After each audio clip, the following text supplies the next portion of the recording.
Robert Mugabe started out as an African hero in Rhodesia, which is now known as Zimbabwe. Before gaining independence in 1980, Mugabe fought for their independence against the British.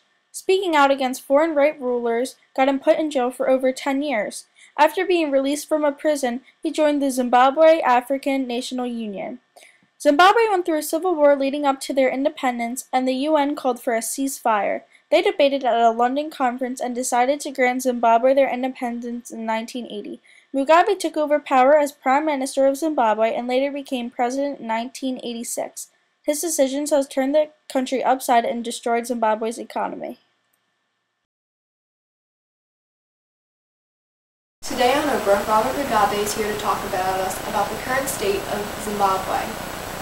But before that, let's look at a previous interview we had with Mugabe back in 1982, during the height of his popularity and right after he was elected Prime Minister, and Zimbabwe was an independent country.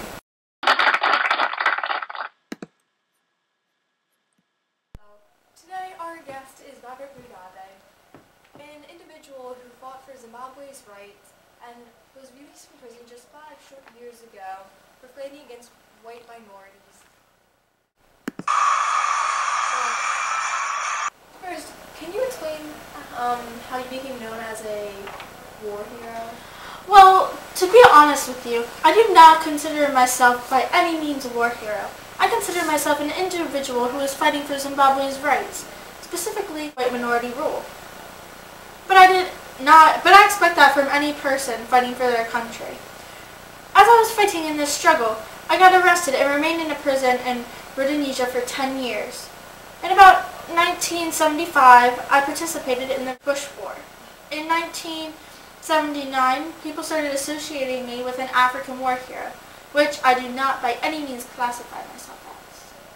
Well, after the Bush War, the economy and the society improved a lot. Is that correct? Yes. Now, how would you like to see the society improve even more? One word. Non-socialism. I would like to change our society so the land is not divided according to race. And I'm glad to take part in my party's society in one way or another. We fought for our independence. And yes, and going on... And we gained our independence.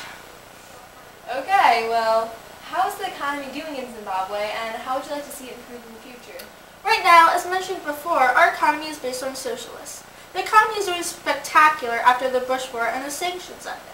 I would like to be able to produce more food in the future, meaning more farming and much more foreign investment. I would also like to invest in power sharing between nations. What else would you like to see happen for Zimbabwe over the next few years as you as the president? I would like to see Zimbabwe not based on race anymore. We are going for a socialist state. Nothing can be controlled all at once, so I would like to see a democratic state established and get rid of the black farmers owning a lot of the land. Thank you, Mr. Mugabe. That is all we have for today. Hey, Robert Mugabe is back on Oprah to talk to us about the current state of Zimbabwe. Thank you for joining us, President Mugabe. It's great being here. Now, President Mugabe, can you explain to us how you justified the redistribution campaign in 2000 that annexed white-owned farms? When I took over these farms, all I did was take back what was ours. Belonged to the black Zimbabweans, not the white Europeans. All I did was even the score by taking back the land that was stolen from us. Yes, I understand you feel that way, but the loss of these farmers has caused food shortages, and thousands of Zimbabweans die each week of starvation. How do you feel? How do you justify this? No. The lack of food in Zimbabwe is due to the weather there. We have many droughts, which has made it hard to farm. But the food storage is not what it used to be. It's getting better. People aren't starving that much anymore. The white farmers don't deserve that land. Yes, but innocent farmers have had major trouble on the economy. The Zimbabwe dollar is almost worthless right now. Well, the Zimbabwe dollar is not to know because of the redistribution campaign. It is due to the poorly because of inflation. There is simply too much dollars in print, which has led to inflation. This has nothing to do with the riddance of white farmers. The economy downfall is a result of U.S. sanctions in Zimbabwe. So how exactly are U.S. sanctions making the economy downfall? Well, The U.S. sanctions are pressuring us, trying to turn us to democratic, and we have limited control.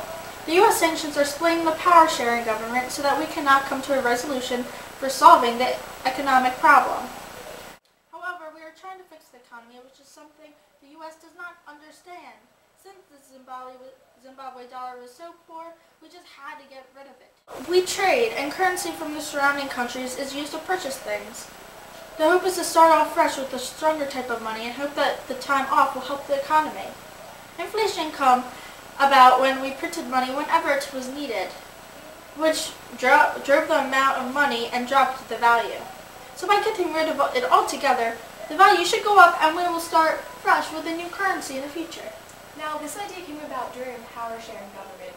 How was that government going, you sharing power with Prime Minister Morgan? Well, do not think the power-sharing government is a success because Morgan and I are very different ideas and are totally different parties.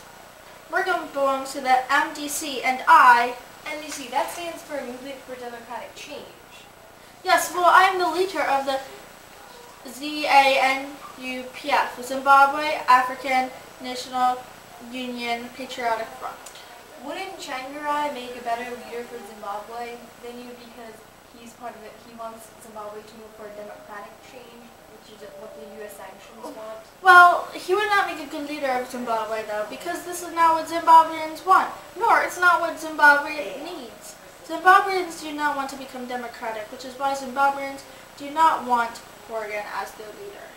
If Zimbabweans did not want Changarai as their leader, then why did he win the most votes in the 2008 election? He did not win the most votes in the 2008 election. I did. He was ahead of the polls and the popular candidate, but the only reason that he did not win was because your party violently pressured on his party and caused him to drop out. The election were rigged in your favor, and evidence of ballot stuffing was found, which led to this new power-sharing agreement with U.S. President and Changarai as Prime Minister. These are absurd lies. They were made up by the U.S.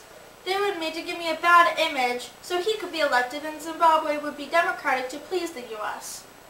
I have never harmed a Zimbabwean, nor did I ever rig the elections. If Zimbabweans wanted me to step down from power, I would do so. But they do not, and remain in power today.